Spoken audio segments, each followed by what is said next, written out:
Rachel, so today you've been riding the rickshaw or powering the rickshaw along with electricity for our guided walk. How was it for you? How did you enjoy that?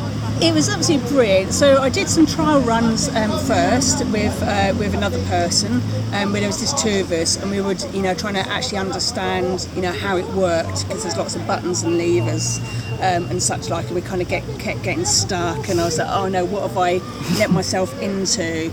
And we couldn't kind of get the motor, if you like, to sort of kick in. So it was quite challenging. And then when you're kind of doing it actually with an empty seats, it's quite different again. It's quite rattly. You felt a little bit more unstable. But actually today, doing it as the first sort of tour was amazing, with two passengers in it.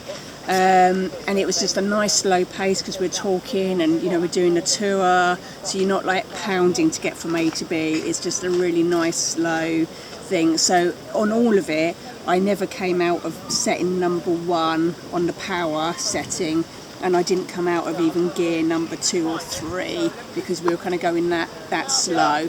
We were managing to kind of power up over the Nuns Bridges, with no problem at all, actually, with a bit of ease, with a little bit of a run up. So I was worried about being exhausted. I'm not at all exhausted, and it was just a really pleasant, enjoyable experience. And it was just so lovely to sort of sit and chat and stop when there was something exciting to look at or something interesting to look at. Really, really good experience. Oh, fantastic! And it seemed that the two people on the front looked like they were really enjoying it and appreciated it. Yeah, they really did. I think they felt a bit like really sort of special, like all eyes were on them, So I think it took them a little bit of getting adjusted to the fact that people will kind of be looking at them like, you're being ridden around, Thetford along the river. But I think they kind of, they sort of settled into it, and I think they really enjoyed it.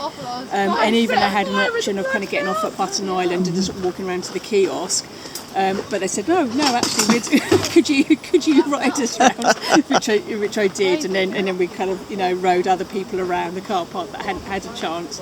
So I think it's been a really enjoyable experience all round, and you could really see how it could really benefit Thetford. Actually, really could. And I think volunteers would really enjoy it. It's that whole community. You're meeting new people. Yeah, it's just lovely. So today we were doing a specific event tour. We'd booked people and so on, but the rickshaw could be used for more wider uses in Thetford, couldn't it? With some volunteers like yourself and other people. Absolutely, and certainly when I was test driving it with Kate, when we were test riding it, we went all the way up to almost to the Abbey Farm Estate on it along the river. And actually so many people said, can we have a go? So it kind of just showed like this sort of potential that, people could sort of have a little jump on it and go a little way and then jump off again. It just feels like it's kind of got this, potential, and people are interested in it. They would want to have a go. And they're interested in it, and the kids really liked seeing it as well. They're really fascinated by it. They're like, where's that from? What are you doing? So it's great. It's a great talking point. Yes, and it's kind of, I suppose there's 2 or 3 different ways you could use it. One is just simply for fun. Yeah. Second, like what we were doing today, the 2 people who were on it, they were on it because a walk like that, they might be able to manage it, but they'd find it really tiring. So in their case, it helped them take part. Or you might have people who simply just could not do the walk. It's out of the question. Absolutely. And then perhaps, so that's on an event, but then in the town, again, people could be just transported somewhere, enjoy it. Absolutely, yeah. And I think there was sort of talk about it being used to sort of transport people from the railway station, into the town centre and stuff. So, I think there's real potential for it being used in a range of ways. Somebody else today said that their elderly mother in residential care in Bury St Edmunds had a really lovely tour, on it, and just really enjoyed that experience of, not having ability to kind of walk, and actually that opportunity to get out of the residential setting and back into town with company, with somebody riding who you can converse with, because it's easy to sort of talk, you can hear each other talking, which is really nice. And equally, I've got my own chronic fatigue disability.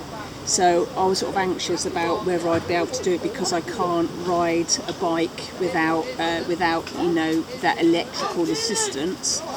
So I was a bit worried about how it would be, but I could do it with a disability as well. So it felt, it feels really good. It felt quite liberating for me as well. Because you've got a bit of electric assistance there, haven't you? You were explaining earlier. Yeah. And then you've also got, which a normal electric bike doesn't have, so I've got my electric bike as well. But this one's also got an extra booster button.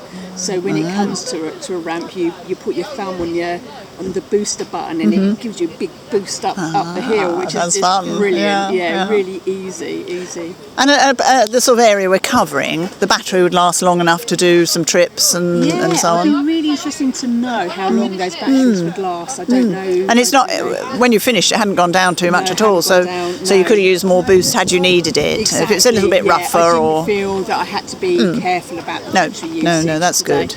And what time? I mean, we went out about 2 hours. About 2 hours. Back at 3. Yeah. So we covered quite a bit of a distance. Yes. So, yeah.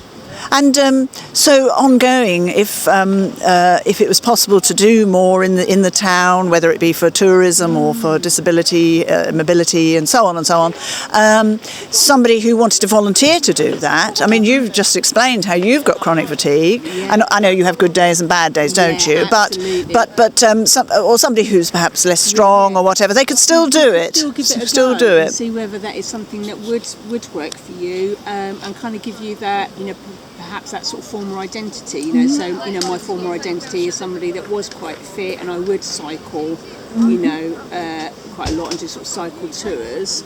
And so to actually have a bit of that back, is really nice, and share it with other people and see the joy, that they gain from it. And also, I kind of got pleasure and joy from it too. So, so I would say it's worth giving it a go. You don't know until you've given it a go. So it's just worth giving it a try out. So it's definitely worth us going back and talking to the people about how we can help and maybe recruit some more volunteers. And this what we've done today is such a good way of showing it off. And you said people talk to us, and we can then say stuff about it after we've got photos and videos and so on. Totally, And I think this is it. I think the public are interested in it, and it's certainly shown it today. People have asked us questions about it. Who does it belong to? Can I have a go? All of those things. So I think, once you kind of got a bit more of an organisation behind it, a bit of branding, people know who to contact, I think it would become, quite sort of self-perpetuating, self-sustainable.